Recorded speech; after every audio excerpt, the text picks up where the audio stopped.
تو آج ہم اپنے دماغ کے سافٹ ویئر کو اپڈیٹ کرنے جا رہے ہیں۔ ہم سب کے ذہن میں دنیا کا ایک نقشہ بنا ہوا ہے، لیکن کیا ہو اگر وہ نقشہ کئی دہائیوں پرانا ہو؟ اگر ہمارے فیصلے ایک ایسی دنیا کی معلومات پر مبنی ہوں جو اب موجود ہی نہیں؟ ہینس روزلنگ کی کتاب فیکٹ فلنس ہمیں یہی بتاتی ہے، اور آج ہم ان 4 بڑی خرابیوں یعنی انسٹنکٹس کو ٹھیک کرنے کی کوشش کریں گے جو ہمیں دنیا کو غلط دیکھنے پر مجبور کرتی ہیں۔ مسئلہ یہ ہے کہ ہمارا دماغ وہ ڈرامائی کہانیوں کا بہت شوقین ہے، اسے سنسنی پسند ہے، چاہے وہ حقیقت سے کتنی ہی دور کیوں نہ ہو۔ روزلنگ انہیں جبلتیں یا انسٹنکٹس کہتے ہیں۔ یہ وہ ذہنی شارٹ کٹس ہیں جو ماضی میں تو ہمارے لیے فائدہ مند تھے، لیکن آج کی پیچیدہ دنیا کو سمجھنے میں ایک رکاوٹ بنتے ہیں۔ اور اس کا سب سے میں کہوں گا چونکا دینے والا ثبوت وہ کتاب کے شروع میں ہی مل جاتا ہے۔ روزلنگ نے دنیا کے بارے میں 13 بنیادی سوالات پوچھے، غربت، آبادی کے بارے میں، صحت کے بارے میں، اور یہ سوالات انہوں نے دنیا کے ذہین ترین لوگوں سے پوچھے، ڈاکٹرز، پالیسی میکرز، صحافی، یہاں تک کہ نوبل انعام یافتہ افراد سے بھی۔ نتیجہ کیا نکلا؟ ان کی کارکردگی چمپینزیوں سے بھی بدتر تھی۔ ایک منٹ، کیا واقعی چمپینزیوں سے بھی بدتر؟ بالکل۔ اگر ایک چمپینزی 3 آپشنز میں سے اندازے سے ایک چنتا تو وہ 33% درست جواب دیتا۔ لیکن یہ ماہرین اس سے بھی کم درست تھے۔ اس کا مطلب یہ نہیں کہ وہ ذہین نہیں، بلکہ یہ کہ ان کے ذہن میں دنیا کی ایک ڈرامائی لیکن غلط تصویر بنی ہوئی تھی۔ ان کی جبلتیں ان کے علم پر حاوی تھیں۔ یہ تو ہمارے پورے تعلیمی نظام پر ایک سوالیہ نشان ہے۔ تو آئیے ان جبلتوں میں سے پہلی کی تہ تک پہنچتے ہیں جس نے ان سب کو دھوکہ دیا۔ اسے روزلنگ خلا کی جبلت یا دی گیپ انسٹنکٹ کہتے ہیں۔ یہ شاید سب سے بنیادی غلطی ہے۔ ہم دنیا کو 2 خانوں میں بانٹ کر دیکھنے کے عادی ہیں، امیر بمقابلہ غریب، مغرب بمقابلہ باقی دنیا، ترقی یافتہ بمقابلہ ترقی پذیر۔ ہمارے ذہن میں ایک طرف امیر ممالک ہیں جہاں لمبی زندگیاں اور چھوٹے خاندان ہیں، اور دوسری طرف غریب ممالک جہاں مختصر زندگیاں اور بڑے خاندان ہیں۔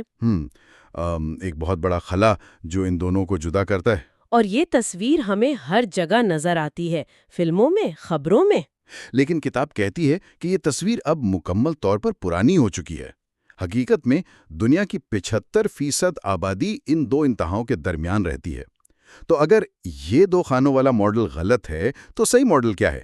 روزلنگ اس کے لیے آمدنی کے 4 درجات یا 4 انکم لیولز کا ماڈل پیش کرتے ہیں، اور یہ صرف نمبر نہیں ہے، یہ زندگی کے حقیقی تجربات ہیں۔ اچھا۔ لیول 1 پر آپ $1 روزانہ پر گزارا کرتے ہیں، ننگے پاؤں چلتے ہیں، دور سے پانی لاتے ہیں اور کھلے میں لکڑی پر کھانا پکاتے ہیں۔ آج دنیا کی تقریباً 1 ارب آبادی یہاں ہے۔ لیول 2 پر آپ روزانہ $4 تک کماتے ہیں۔ اب آپ جوتے اور شاید ایک سائیکل خرید سکتے ہیں، آپ کے بچوں کو بہتر خوراک ملتی ہے اور وہ اسکول جانا شروع کر سکتے ہیں۔ یہاں تقریباً 3 ارب لوگ رہتے ہیں۔ 3 ارب یعنی سب سے بڑی آبادی۔ جی۔ اور لیول 3 پر آپ کی آمدنی روزانہ $16 تک پہنچ جاتی ہے۔ آپ موٹر سائیکل خرید سکتے ہیں، آپ کے گھر میں بجلی ہے، اور اگر آپ کے بچوں کی نظر کمزور ہو تو آپ انہیں اینک لگوا سکتے ہیں۔ یہاں 2 ارب لوگ ہیں۔ اور لیول 4؟ اور لیول 4 وہ دنیا ہے جہاں ہم میں سے زیادہ تر لوگ رہتے ہیں، جہاں روزانہ $32 سے زیادہ آمدنی ہے، جہاں ہوائی سفر، کاریں اور چھٹیاں عام ہیں۔ یہاں تقریباً 1 ارب لوگ ہیں۔ جب آپ اسے اس طرح دیکھتے ہیں تو غریب اور امیر کے درمیان کا خلا وہ تو غائب ہی ہو جاتا ہے۔ یہ 2 الگ ڈھیر نہیں بلکہ ایک مسلسل چڑھائی ہے جس پر زیادہ تر انسانیت سفر کر رہی ہے۔ لیکن ایک منٹ، برازیل جیسے ممالک کا کیا جنہیں ہم شدید غیر مساوات کے لیے جانتے ہیں؟ کیا یہ ماڈل وہاں بھی کام کرتا ہے؟ یہ ایک بہترین سوال ہے۔ برازیل کی مثال ہی اس ماڈل کو سب سے اچھی طرح واضح کرتی ہے۔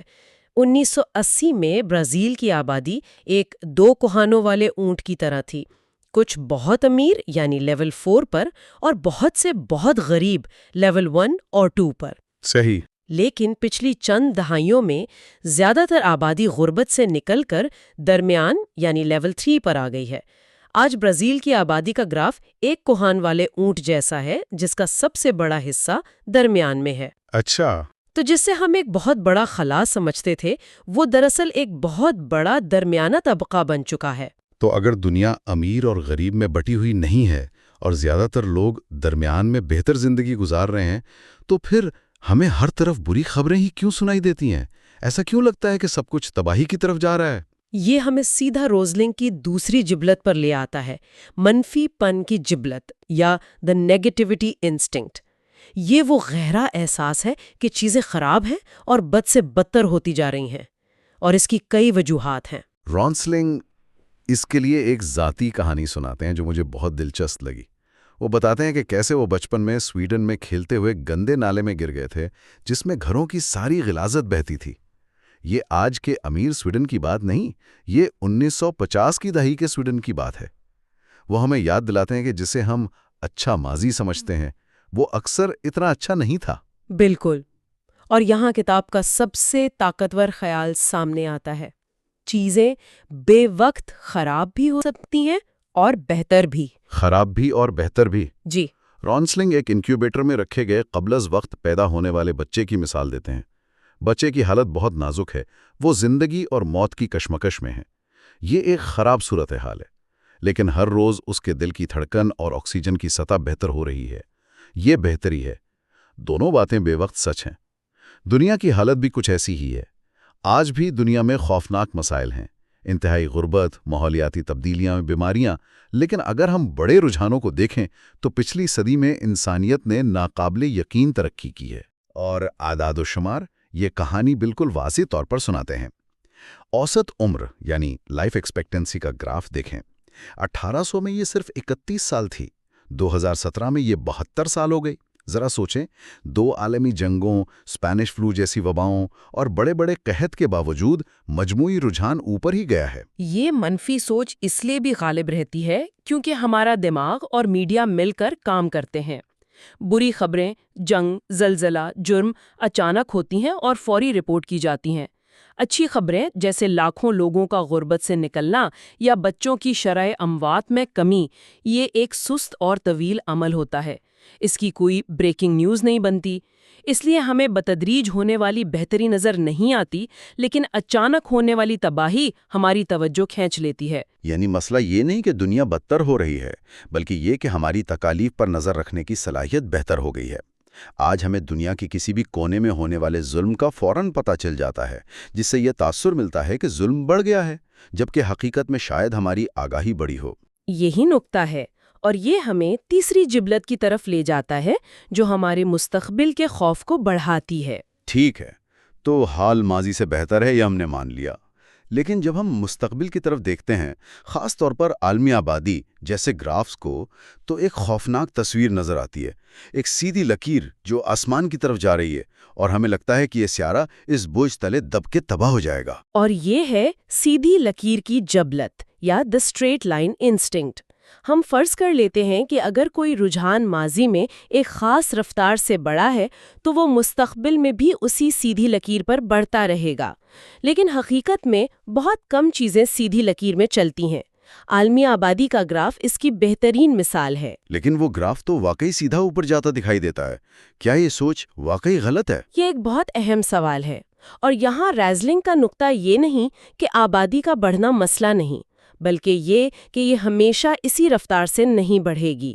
اقوام متحدہ کے ماہرین کے مطابق عالمی آبادی 2100 تک 10 سے 12 ارب کے درمیان آ کر ٹھہر جائے گی۔ ٹھہر جائے گی؟ جی، اور اس کی وجہ حیران کن ہے۔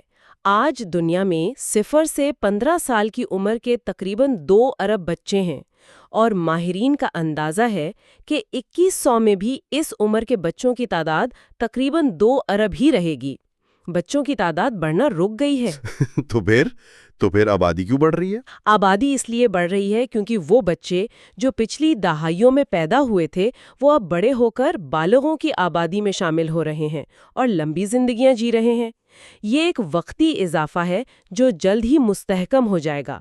جب خاندان لیول 2 اور 3 پر پہنچتے ہیں، جب بچوں کی بقا کی شرح بہتر ہوتی ہے اور خواتین کو تعلیم ملتی ہے، تو خاندان خود بخود چھوٹے ہو جاتے ہیں۔ اس لیے آبادی پر قابو پانے کا حل غربت کا خاتمہ ہے، نہ کہ کچھ اور۔ روزلنگ بتاتے ہیں کہ رجحانات صرف سیدھی لکیر میں نہیں ہوتے، ان کی اور بھی شکلیں ہوتی ہیں۔ جی ہاں، اور انہیں پہچاننا بہت ضروری ہے۔ کچھ رجحانات ایس شکل کے منحنی یعنی ایس کروز کی طرح ہوتے ہیں، جیسے ویکسینیشن کی شرح۔ یہ پہلے آہستہ شروع ہوتی ہے، پھر تیزی سے پھیلتی ہے اور پھر 90% پر آ کر سست ہو جاتی ہے، کیونکہ باقی لوگوں تک پہنچنا مشکل ہوتا ہے۔ اچھا، کچھ رجحانات کوہان نما منحنی ہم شیپڈ کروز کی شکل اختیار کرتے ہیں، جیسے ٹریفک حادثات۔ جب کوئی ملک غریب سے متوسط طبقے میں آتا ہے تو سڑکوں پر گاڑیاں بڑھتی ہیں اور حادثات بھی، لیکن جب وہ امیر ہو جاتا ہے تو بہتر سڑکیں اور سخت قانونوں کی وجہ سے حادثات دوبارہ کم ہو جاتے ہیں۔ اور پھر وہ دوگنا ہونے والی لکیریں بھی ہیں؟ جی، ڈبلنگ لائنز، جیسے کسی وبا کا پھیلاؤ جو واقعی خطرناک ہوتی ہیں اور فوری توجہ چاہتی ہیں۔ ہر مسئلے کو ایک ہی لاٹھی سے ہانکنا غلط ہے۔ یہ سمجھنا کہ ہر گراف سیدھا نہیں چلتا ہمیں غیر ضروری خوف سے بچاتا ہے، لیکن ان گرافز میں سے کچھ، جیسے ایبولا کا پھیلاؤ، ایک حقیقی جذبے کو جنم دیتے ہیں، خوف۔ اور یہ ہمیں ہماری چوتھی اور آخری جبلت پر لاتا ہے جس پر ہم آج بات کریں گے۔ یہ ہے خوف کی جبلت یا the fear instinct۔ ہمارا دماغ جسمانی، ذاتی اور فوری خطرات پر رد عمل دینے کے لیے بنا ہے۔ شیر کا حملہ، اونچائی سے گرنا، لیکن یہ میڈیا کی طرف سے آنے والے نفسیاتی خطرات اور اعداد و شمار میں چھپے خطرات سے فرق نہیں کر پاتا۔ مجھے خوف کی جبلت والی بات اچھی طرح سمجھ آتی ہے۔ میں نے کل ہی ایک خبر پڑھی تھی شارک کے حملے کے بارے میں، اور اب میں سمندر کے قریب جانے سے ڈر رہا ہوں، حالانکہ مجھے پتا ہے کہ میری اپنی گاڑی میں بیٹھنا اس سے 1000 گنا زیادہ خطرناک ہے۔ یہ غیر منطقی ہے، لیکن خوف منطق نہیں دیکھتا۔ بالکل یہی بات ہے۔ روزلنگ ہمیں رسک کا ایک سادہ فارمولا یاد دلاتے ہیں۔ رسک برابر ہے خطرہ ضرب در پیش ہونا، یعنی رسک برابر ہے ڈینجر ضرب در پیش ہونا۔ کوئی چیز کتنی ہی خطرناک کیوں نہ ہو، جیسے زہریلا سانپ، اگر آپ اس سے کبھی آمنا سامنا ہی نہیں کرتے تو آپ کے لیے اس کا رسک 0 ہے۔ میڈیا ہمیں خطرناک چیزوں پر توجہ مرکوز کرواتا ہے، چاہے ہمارا ان سے درپیش ہونا نہ ہونے کے برابر ہو۔ اور کتاب میں اس کی کچھ ہوش ربا مثالیں ہیں، مثلا قدرتی آفات۔ پچھلے 100 سالوں میں قدرتی آفات سے ہونے والی سالانہ اموات کی تعداد 90% کم ہو گئی ہے۔ 90%؟ جی، اور ہوائی جہاز کے حادثات کو دیکھیں۔ 1930 کی دہائی کے مقابلے میں آج ہوائی سفر 2100 گنا زیادہ محفوظ ہو چکا ہے۔ ذرا اس عدد پر غور کریں، 2100 گنا۔